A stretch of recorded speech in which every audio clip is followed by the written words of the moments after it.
إياك نعبد وإياك نستعين۔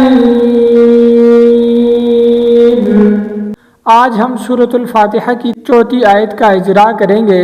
سب سے پہلے ہم حمزہ کو یا کے ساتھ ملائیں گے کیونکہ یا کے اوپر شد ہے، اور یا کو سختی کے ساتھ 2 سیکنڈ تک لمبا کر کے پڑھیں گے، جیسے ایا۔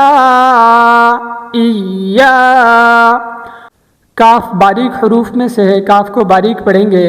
آگے نون کو عین کے ساتھ ملائیں گے کیونکہ عین کے اوپر ساکن ہے، اور عین کو گلے کے درمیان سے ادا کریں گے۔ آگے با کے اوپر بھی پیش ہے اور دال کے اوپر بھی پیش ہے، تو ان دونوں حروف کو ہم جلدی پڑھیں گے۔ نعبد، زبر زیر پیش والے حرف کو ہمیشہ جلدی پڑھا جاتا ہے۔ آگے واو ہے، واو کے اوپر زبر ہے، واو کو بھی جلدی پڑھا جائے گا، اور حمزہ کو یا کے ساتھ ملائیں گے، سختی کے ساتھ پڑھیں گے، اور یا کو 2 سیکنڈ تک لمبا کر کے پڑھیں گے۔ کاف کو باریک پڑھا جائے گا، نون کو سین کے ساتھ ملائیں گے، لفظ تا کو باریک پڑھیں گے کیونکہ تا اور طا کا فرق یہ ہے کہ تا باریک اور طا موٹی پڑھی جاتی ہے۔